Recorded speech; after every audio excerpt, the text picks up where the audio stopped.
안녕하세요. 조윤재입니다. 24 절기 중 20번째인 소설이 되었습니다. 입동이 지난 후 15일째 되는 날이죠. 소설은 한자로 작을 소, 눈설로 되어 있습니다. 작은 양의 눈이란 뜻인데요. 그래서 소설에는 첫눈이 온다고 합니다. 여러분들은 첫눈 하면 무엇이 떠오르세요? 혹시 첫사랑이라는 단어에 가슴 설레야 하는 분은 없으신지요? 저는 별다른 추억은 없지만 영화나 소설에서 연인들이 첫눈이 오면 만나자고 약속하던 장면이 많이 떠오릅니다. 물론 우리 농업인들께서는 첫눈이나 첫사랑 같은 낭만보다는 농사와 관련된 일에 더 관심이 있으실 걸로 생각됩니다. 소설은 소순의 혹바지가 하순의 손바지로 바뀐다 라는 속담이 전할 정도로 날씨가 극강하는 시기이기도 합니다.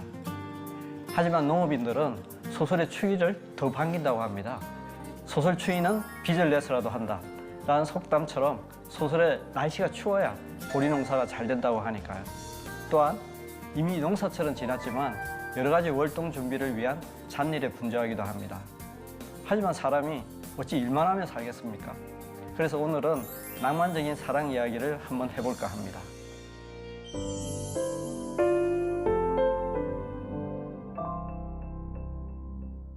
당나라 시인 백거이가 쓴 장안가에는 천장지구라는 성어가 나옵니다. 하늘은 길고 땅은 오래다 라고 직역되는데 성어의 원전은 도덕경으로 7장의 맨 첫 구절에 실려 있습니다. 하지만 중국 영화를 좋아하는 분들은 유덕화와 오천년이 주연을 맡았던 천장지구 영화가 먼저 떠오를지도 모르겠습니다. 우리나라에서도 대단한 인기를 끌었던 홍콩 청춘 영화였지만 영화의 원제목은 천장지구가 아니었습니다. 하늘도 정이 있다면 라는 뜻의 천약 유정이었는데 우리나라에서 지어준 제목이 좀 더 괜찮은 것 같습니다. 백거이의 시는 당현종과 양귀비의 사랑을 노래한 시입니다. 그 마지막 두 구절은 이렇습니다. 장구한 천지도 닿을 날이 있겠지만 이루지 못한 사랑의 한은 그칠 날이 없으리라. 천장지구 유시진 차한 몇몇 무절기. 사랑이 이루어지지 못한 한을 애절하게 노래하고 있습니다. 과연 어떤 사랑이기에 이처럼 애틋한 것일까요?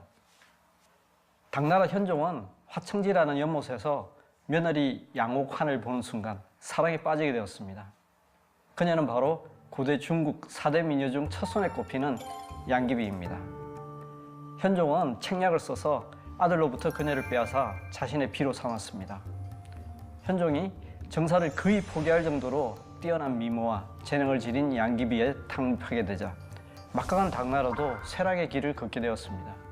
결국 양귀비가 총애하던 안록산이 난을 일으켰고 파죽지소로 밀고 내려와 낙양성을 함락시키자 현종과 양귀비도 피난을 가게 되었습니다. 피난 중에 양귀비는 나라를 망친 원흉이라는 비난을 받으며 죽임을 당했습니다. 양귀비를 죽이지 않으면 한 발짝도 움직이지 않겠다는 병사들의 요구를 현종이 들어주지 않을 수 없었기 때문입니다. 어떻게 보면 나라를 망친 책임을 한 여자에게 떠넘긴 비겁한 처사라고 할 수 있을 것입니다. 자기가 살기 위해 사랑하는 여자를 비참하게 죽음으로 몰아넣은 것은 아무리 생각해도 진정한 사랑은 아닌 것 같습니다. 하지만 현종은 그녀를 잊지 못해 평생을 그리워하며 살았다고 합니다. 현종이 죽은 지 약 50년 후에 시인 백거이가 이 둘의 사랑을 장안가라는 시에서 아름답게 그려내었습니다.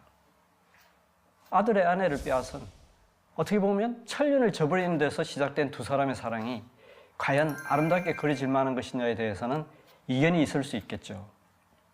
하지만 두 사람의 사랑은 시인의 붓끝에서 놀랍도록 아름다운 사랑으로 승화되었습니다.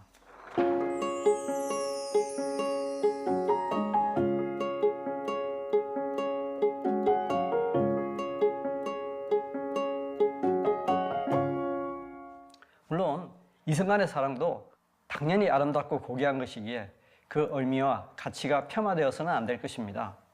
하지만 진정한 사랑이란 이런 남녀 간의 사랑을 뛰어넘는 그 무엇이 있다고 생각합니다.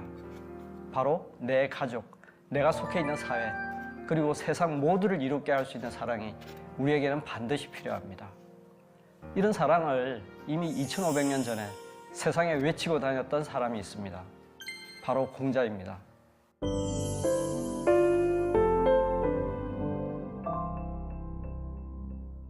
공자는 개인의 수양은 물론 세상을 바르게 다스리는 근본 이치는 인이라고 주장했습니다. 공자의 학문을 이어받은 맹자는 인을 척은지심, 즉 사람을 불쌍히 여기는 마음의 발로라고 했습니다. 하늘로부터 부여받은 사람의 선한 본성 4가지 중에 가장 근본이 되는 덕목이라는 것입니다. 나머지 3가지 선한 본성은 의의 단서가 되는 수호지심, 예의 단서가 되는 사양지심, 지혜의 단서가 되는 시비지심이 있습니다. 이 4가지 선한 본성을 사단이라고 하는데, 이로부터 유교의 가장 중요한 덕목인 인이예지가 우러나온다고 맹자는 말했습니다. 어떻습니까? 두 철학자의 정의가 모두 좀 피상적이라 우리 평범한 사람들은 한 번에 이해하기가 어려운 것 같습니다. 그러면 인은 무엇일까요?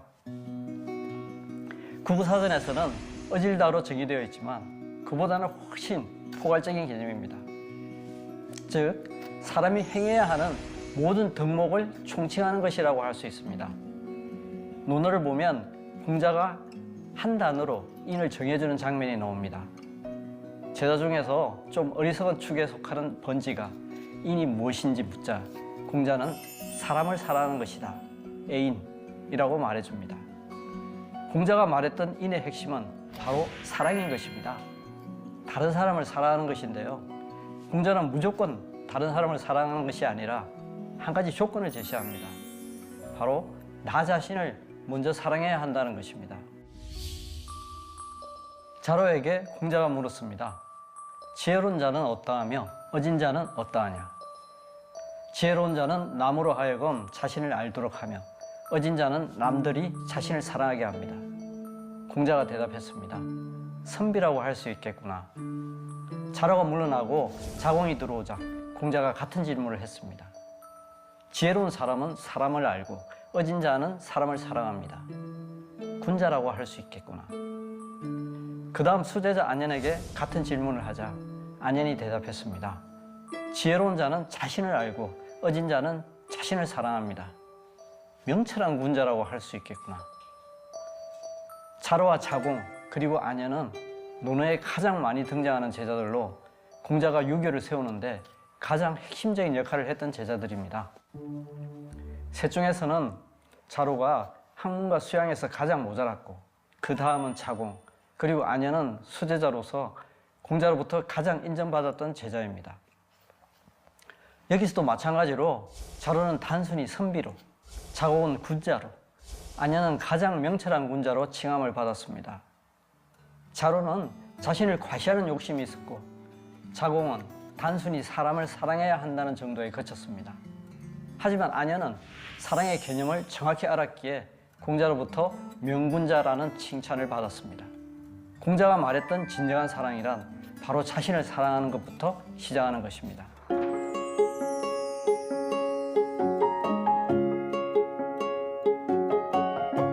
나를 사랑한다는 것은 수양과 공부를 통해 나의 가치를 높이고 나를 올바르게 바로 세우는 것입니다.